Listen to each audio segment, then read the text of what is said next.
Une rencontre, celle entre le gouvernement mauritanien et les représentants du système des Nations Unies. Une première, c'est la première rencontre entre les deux parties sur le dialogue stratégique entre la Mauritanie et le système des Nations Unies.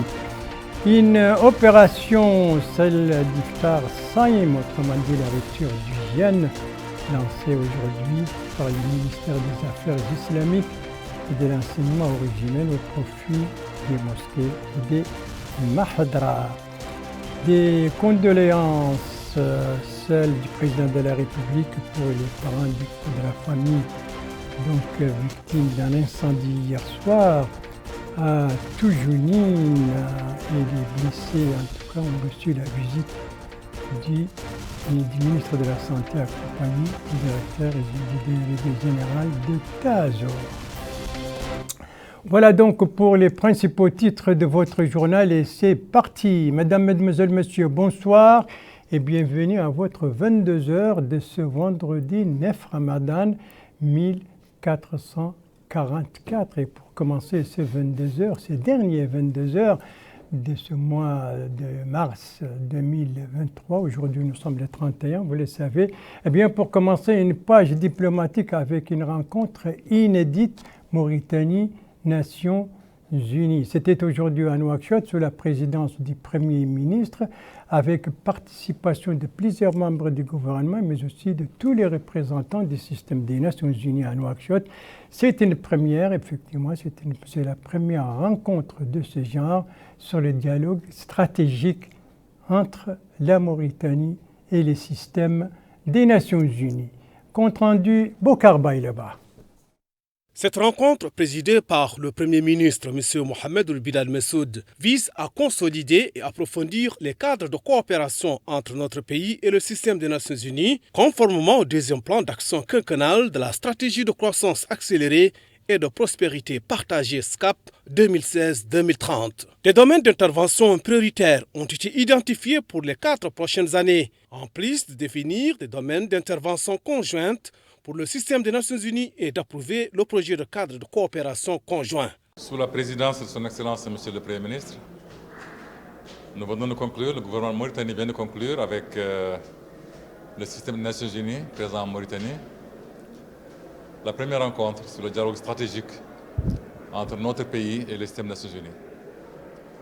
Cela vient d'être institué, c'est la première fois que nous avons eu cette opportunité.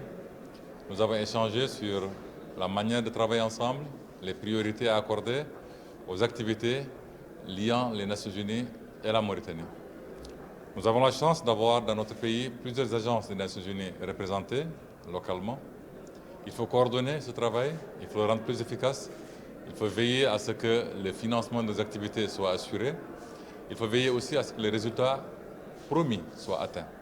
C'est tout ceci qui a fait l'objet de cette rencontre et je pense que nous sommes entendus sur des conclusions positives et encourageantes pour l'avenir. La rencontre a également permis d'examiner l'approche et les objectifs proposés par le système des Nations Unies pour appuyer le cadre de coopération au cours des 4 prochaines années, ce qui a permis d'approuver le futur cadre de coopération et de mettre en place son cadre de gouvernance. De son Excellence, Monsieur le Premier ministre, nous avons eu notre premier dialogue stratégique. Ça a été un dialogue franc et extrêmement fructueux pour nous tous. On s'est convenu que le nouveau cadre de coopération des Nations Unies avec le gouvernement de la Mauritanie va se concentrer sur 3 axes, à savoir renforcement du capital humain et la gouvernance, afin de permettre et de soutenir la transformation économique, inclusive, durable et digitale de la Mauritanie et d'atteindre les résultats de la SCAP. Lors du dialogue, nous avons parlé également des soucis tels que le manque de coordination à la fois au niveau sectoriel mais au niveau stratégique, et nous avons mis en place une gouvernance qui, j'espère, va permettre effectivement de pilier à ces problèmes. Deuxièmement, nous avons également parlé de la nécessité de mieux articuler ce que nous faisons, mais aussi d'articuler les résultats. Il y a beaucoup d'initiatives, beaucoup de résultats résultats, ceux-là ne sont pas communiqués, ou quand ils sont communiqués, ils ne sont pas suffisamment visibles à la fois sur le terrain, mais aussi au niveau international. Nous avons également discuté de l'importance et de s'assurer que ce que nous faisons va renforcer le système à la fois au niveau national et au niveau local, mais aussi de travailler avec les communautés, avec les femmes et les jeunes. Donc je vais conclure ici et je nous souhaite pour les prochaines 4 années une meilleure coordination et une meilleure efficacité pour permettre à la Mauritanie de mettre en œuvre sa SCAP et les objectifs des ODD. Merci. Le système des Nations Unies appuie notre pays en contribuant au renforcement des capacités des pouvoirs publics et de la société civile, à la gouvernance, à la promotion des droits, à la couverture des besoins essentiels et à l'instauration du développement humain durable, concourant ainsi à l'atteinte des objectifs internationaux de développement. C'est donc parti pour le dialogue stratégique Mauritanie-Système des Nations Unies. Ce dialogue qui a tenu aujourd'hui sa première réunion, c'était à la primature sous la présidence justement du Premier ministre. Vous l'avez vu avec participation de plusieurs membres du gouvernement, mais aussi des représentants du système des Nations Unies ici à Nouakchott. Autre activité ministérielle, 5 en tout dans ce journal, dont 4 aujourd'hui à Nouakchott et une hier à l'intérieur du pays. La première de ces activités ministérielles concerne le ministre des Affaires islamiques et de l'enseignement originel. Eh bien, le ministre a présidé aujourd'hui la cérémonie de lancement d'Iftar Saïm, autrement dit la rupture du jeûne. Alors, d'où est partie cette opération et au profit de qui? Élément de réponse avec Abdullah Dembeba. Le ministre des Affaires islamiques et de l'enseignement originel, Daoul Sidioul Amar Taleb, a procédé à partir du centre de formation professionnelle des sortants de Mahadra au lancement de l'opération Iftar dédiée aux imams des mosquées Cheikh de Mahadra des 3 wilayas de la capitale ainsi que des wilayas de l'intérieur du pays. Daoul Sidioul Amar Taleb s'est enquis du stock des produits qui vont être mis à la disposition des bénéficiaires. Il s'agit notamment de 80 tonnes de sucre, 1600 cartons de lait, 80 tonnes de riz, 16 tonnes de dattes, 16 tonnes d'huile et 16 tonnes de pâtes alimentaires. Daoul Sidioul Amar Taleb a affirmé que cette opération Ramadan est dédiée aux imams et Cheikh de Mahadra et comprend tous les produits alimentaires de base qui sont très prisés durant ces mois bénis. Il s'agit, dit-il, de 488 tonnes de denrées alimentaires. Il s'agit, dit-il, de 488 tonnes de denrées alimentaires qui vont être réparties sur toute l'étendue du territoire national. Les bénéficiaires, souligne-t-il, sont de l'ordre de 6300 au niveau des mosquées et Mahadra. Ce déplacement s'est par ailleurs tenu en présence du Wali de la wilaya Nouakchott Sud, Niang Djibril Hamadi. Voilà donc le lancement de l'opération Iftar Saïm dans le cadre donc du mois béni du Ramadan. C'était aujourd'hui à partir de Nouakchott Sud et précisément le centre de formation des sortants des Mahadra, une opération supervisée par le ministre des Affaires islamiques et de l'enseignement originel. Eh bien, son collègue de la santé en compagnie du délégué général de Tazor, eux, étaient en visite aujourd'hui au centre hospitalier Cheikh Zayed et précisément dans son centre de soins pour les personnes brûlées pour visiter. L'objectif, c'était de visiter donc les blessés de l'incendie qui s'est déclenché hier soir à Toujounine et qui a touché une famille de 5 personnes, dont 3 sont décédées à la suite de cet incendie et les 2 autres, donc, 2 enfants ont été blessés. Ces 2 enfants ont reçu la visite donc du ministre de la Santé et du délégué général de Tazor. Et justement, et toujours en relation avec ces sinistres, eh bien, le délégué général de Tazor, en compagnie de la Wali de Nouakchott Nord, ont présenté les condoléances du président de la République, M. Mohamed Ould Cheikh El Ghazouani, aux familles de la famille donc, qui a subi la victime de cet incendie. Et en même temps, le délégué général de Tazor a donc offert des aides financières pour la famille éplorée Et bien sûr, il a en même temps réaffirmé l'engagement de l'État, la disponibilité de l'État donc de soutenir cette famille qui a été touchée par l'incendie de Jounine hier soir. Voilà donc pour les condoléances du président de la République présentées à la famille sinistrée, enfin aux ayants droit. Et maintenant, on va parler de notre activité ministérielle cette fois. C'est cette activité qui s'est déroulée hier à l'intérieur du pays. Il s'agit du ministre de l'Agriculture qui s'est rendu donc à l'est de Nouakchott, précisément dans la wilaya du Trarza, précisément à Idini, où il a visité là-bas 2 sites. Sur les activités du ministre et de la délégation de la Banque mondiale qui l'accompagne, bien sur ces activités et sur les sites visités, précision avec notre envoyé spécial Saïd Oulahbeyib, compte rendu revue en français par Abdoulaye Demeba. Le premier site est un projet de l'Union des coopératives d'Idini, regroupant une centaine de femmes affiliées à 5 coopératives. Le deuxième site est un projet mis en œuvre par une femme. Ce déplacement s'est tenu en compagnie de la directrice des opérations de la Banque mondiale, Mme Keiko Miwa.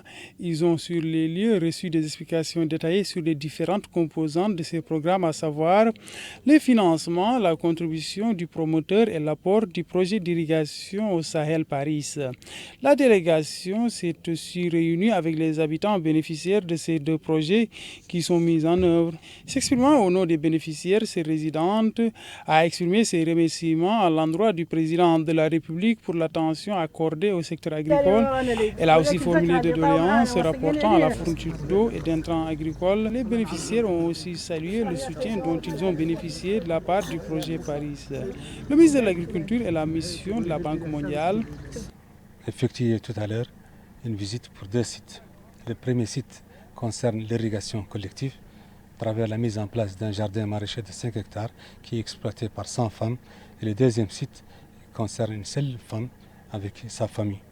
Donc c'est un système d'irrigation individuel. Cependant, le premier site qu'on a visité, c'est un site collectif. Donc son Excellence a pu constater l'ensemble des contraintes qui entravent le bon déroulement et le bon fonctionnement des périmètres. Et, Inch'Allah, dans les meilleurs délais, des mesures idoines seront prises en charge, seront prises justement pour remédier à l'ensemble de ces problèmes afin de mettre les femmes dans une situation qui leur permette de mieux exploiter leur terrain. Ce déplacement a eu lieu en présence du Hakim de la Moukhata de Wannaga et d'autres responsables de la wilaya du Trarza. Voilà donc pour cette visite ministérielle à Idini, 2 sites donc visités par le ministre de l'Agriculture et la délégation de la Banque mondiale, 2 sites mis en œuvre par le projet d'irrigation au Sahel. La 4e activité ministérielle dans ce journal concerne le ministre de l'Emploi et de la Formation professionnelle, le ministre qui a présidé aujourd'hui la clôture du Forum national sur l'entrepreneuriat féminin, forum organisé par son département en partenariat avec l'AFD, l'Agence française de développement. Bilan de ce forum avec Bokar Baïlaba. Investir dans les femmes est l'un des moyens les plus efficaces d'accroître l'égalité et promouvoir la croissance économique inclusive et durable.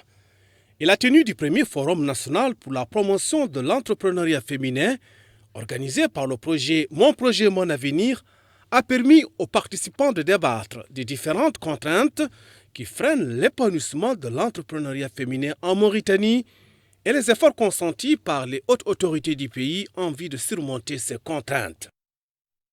Cette présence est pour nous une preuve éloquente de l'intérêt que vous avez accordé à cette manifestation et au-delà à la question du développement de l'entrepreneuriat en général dans notre pays.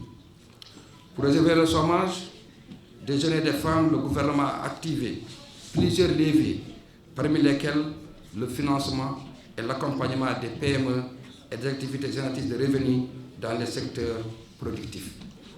Les femmes, comparées aux hommes entrepreneurs, pour réussir leur projet d'entreprise fournissent plus d'efforts afin de surmonter les contraintes qui leur sont spécifiques. Ces contraintes notamment sociales que vous avez évoquées largement durant ces 3 jours de forum dans vos différents ateliers. Le président de la République, son Excellence M. Mohamed Cheikh Al-Ghazouani, dans son programme Tahoudati, a fait de l'emploi une de ses priorités. Le gouvernement du Premier ministre, Mohamed Bilal Massoud, veille sur la mise en œuvre de ses engagements. C'est dans cette optique que le ministère de l'Emploi et de la Formation professionnelle a mis en place dès 2020 le programme Bichirou Mestekbeli, mon projet, mon avenir, qui aujourd'hui capitalise sur ses acquis, diversifie ses produits et services en mettant l'accent sur les services non financiers aux PME. En effet, la survie de la PME et sa durabilité en dépendent largement.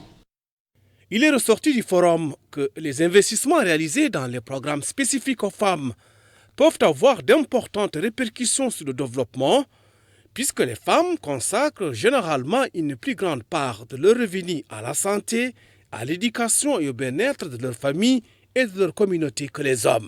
L'avenir de nos économies passe par la jeunesse et l'esprit d'entreprise. Et toutes les grandes entreprises, elles ont toujours commencé petites, en fait.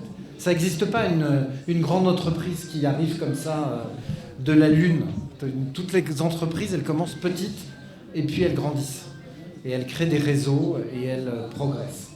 Donc ce que vous faites, tout l'appui qui est donné par le gouvernement, l'Union européenne est là aussi, par les partenaires techniques et financiers de la Mauritanie, pour appuyer l'entrepreneuriat, c'est une grande priorité. Et il faut faire mieux, et il faut faire plus, évidemment, avec 60%, si je ne me trompe pas, de la population qui a moins de 25 ans. Donc il faut qu'on se dépêche, et il faut appuyer beaucoup plus fortement l'entrepreneuriat. Et évidemment, dans cet appui pour l'entrepreneuriat, il faut d'abord appuyer l'entrepreneuriat féminin. À son tour, la présidente de l'Union mauritanienne des femmes entrepreneurs, Mme Lemet Mitilmogueya, elle a plaidé pour plus de représentation des femmes dans les rouages de l'État, d'autant plus que leur rôle va grandissant. Selon l'Organisation internationale du travail, les femmes dirigent désormais un tiers de toutes les entreprises de l'économie formelle à travers le monde. L'OIT estime que si 22% du potentiel productif des hommes est sous-utilisé dans le monde, ce chiffre est de 50% pour les femmes. Le Forum national sur l'entrepreneuriat féminin qui vient de clôturer ses travaux aujourd'hui à Nouakchott, après 3 jours de débats en forum, je le rappelle, organisé par le ministère de l'Emploi et de la Formation professionnelle en partenariat avec l'AFD, l'Agence française de développement. L'AFD qui est également partenaire dans le projet de la Grande Muraille Verte. D'ailleurs, une convention de financement a été signée, vous le savez, hier à Nouakchott entre notre pays et l'AFD. Donc la Grande Muraille Verte, dont un site a été visité aujourd'hui par la ministre de l'Environnement et du Développement durable, en compagnie justement d'une délégation française, comprenant notamment l'ambassadeur de France et le directeur général de l'AFD. Et c'était l'occasion pour la ministre de rappeler la grande importance qu'accorde le président de la République à ce projet de la Grande Muraille Verte et d'exprimer sa reconnaissance et ses remerciements pour l'appui de la France dans le cadre de ce projet. Je vous propose d'écouter la ministre. Nous remercions la France pour la coopération, la collaboration et l'accompagnement dans ce secteur qui est d'une importance capitale aujourd'hui pour la Mauritanie, pays du Sahel et pays de l'Afrique subsaharienne confrontés à la désertification. Donc l'appui de l'AFD à travers la concrétisation des engagements qui ont été pris par le président Macron en présence du président de la République, qui accorde une importance capitale à la protection de l'environnement en Mauritanie. Et donc cette convention qu'on a signée hier est une concrétisation et une matérialisation de cet engagement. Nous avons également bien sûr beaucoup de chemin à parcourir, mais c'est vraiment une façon de marquer l'engagement de la France aux côtés de la Mauritanie pour la lutte contre la désertification, la restauration des terres, mais également l'accompagnement économique de nos populations dans ces zones difficiles, pour les sédentariser, leur accorder des revenus substantiels leur permettant justement de subvenir à leurs besoins, mais également de limiter leur impact sur la dégradation de la nature. Donc c'est un pas important que nous faisons aujourd'hui.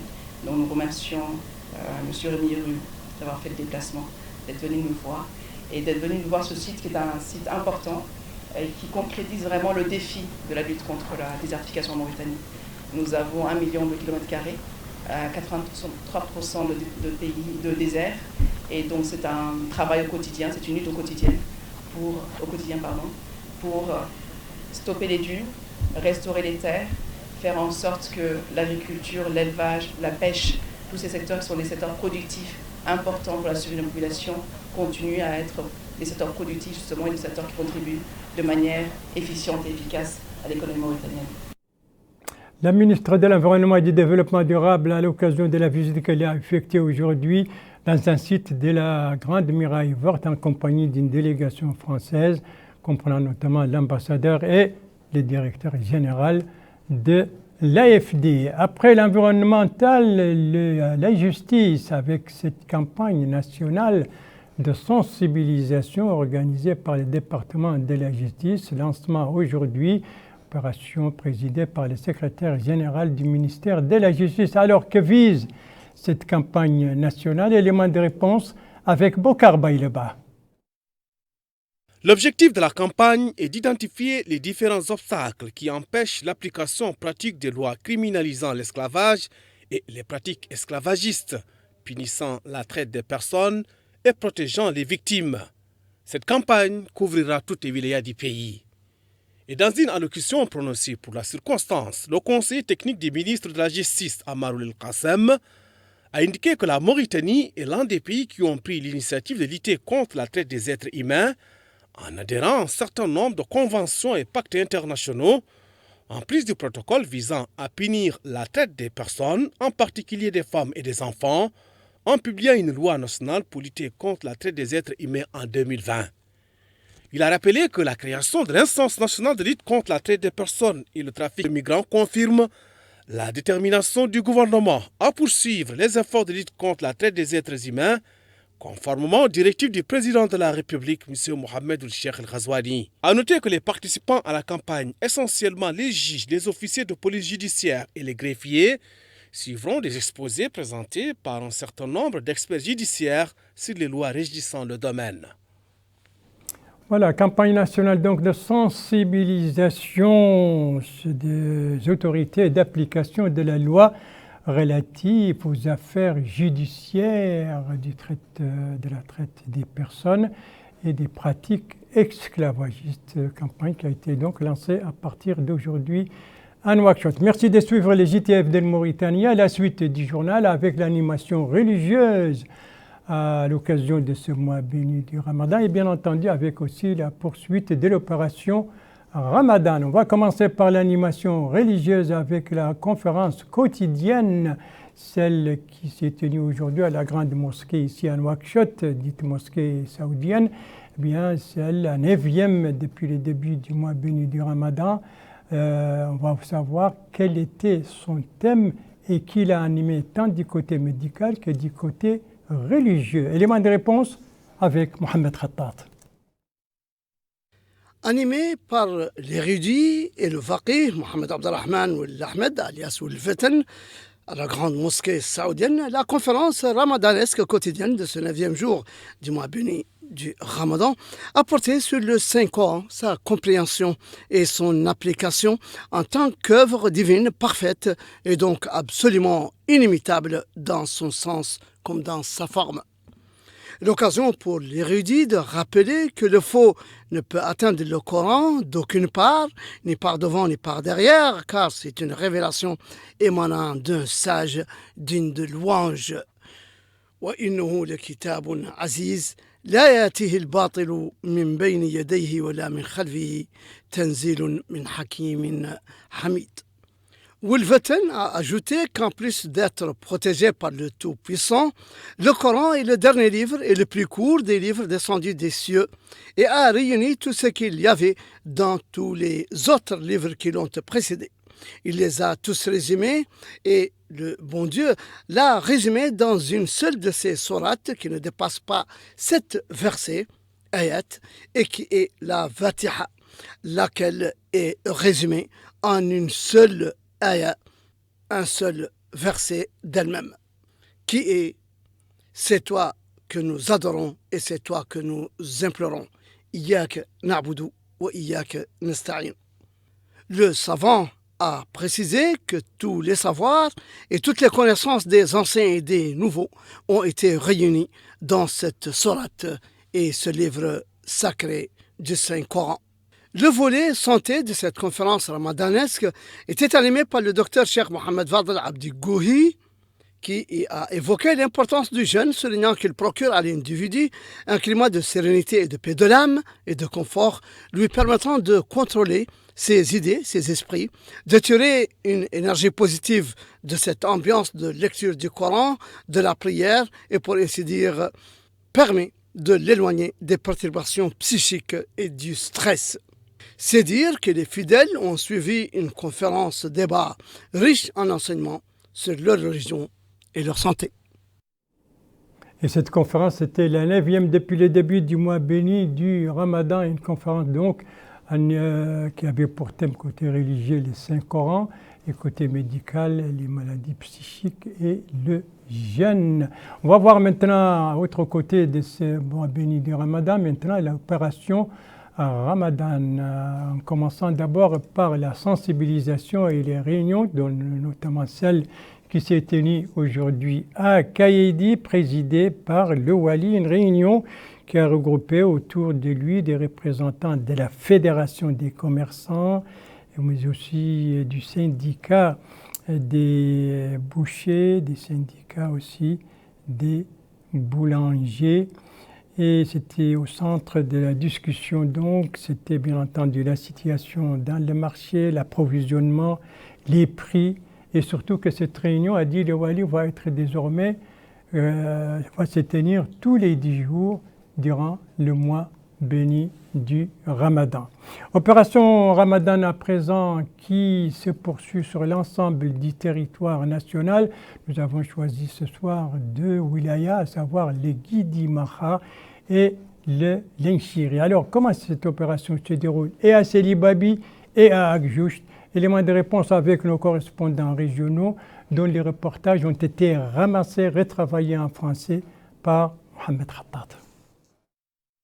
Ici, à Selibabi, capitale du Guidimaka, l'affluence reste grande en ce 9e jour du mois béni du Ramadan et les files d'attente sont longues devant les points de vente des produits alimentaires à des prix réduits, ouverts par le commissariat à la sécurité alimentaire dans le cadre de l'opération Ramadan 2023.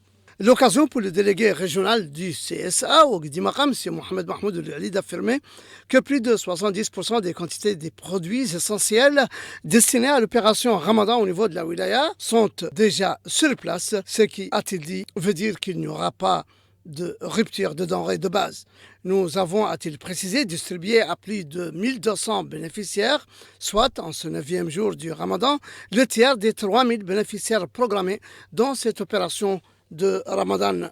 La pression est si forte que nous dépassons parfois le quota quotidien parce que ce sont des gens nécessiteux qui viennent des localités lointaines et enclavées.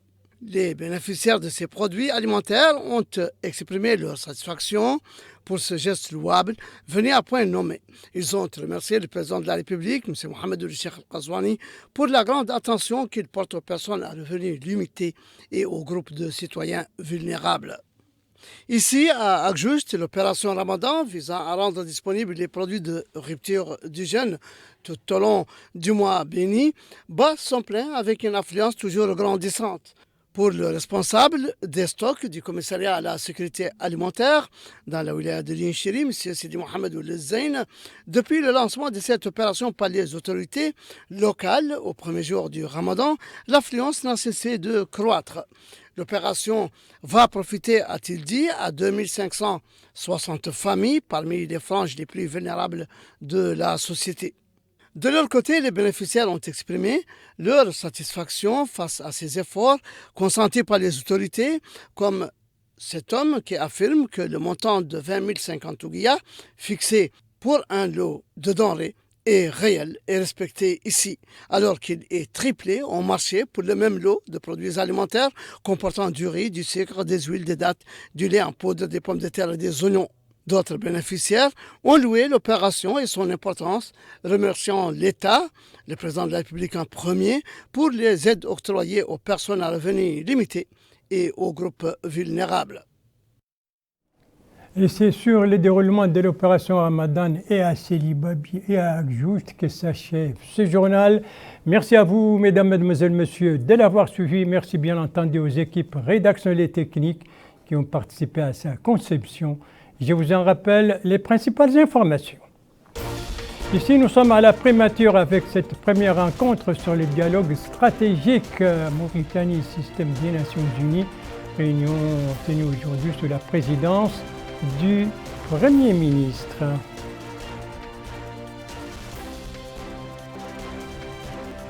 Ici, nous sommes à Nouakchott Sud. C'est là qu'est partie donc l'opération Iftar déclenchée par le ministère des Affaires islamiques et de l'enseignement originel au profit des mosquées et des mahadras. Et ici, nous sommes au centre hospitalier de Cheikh Zayed avec la visite des personnes blessées à la suite d'un incendie hier soir. Visite du ministre de la Santé et du délégué général d'État-major, le délégué général d'État-major qui a présenté par la suite les condoléances du président de la République aux parents de la famille éplorée.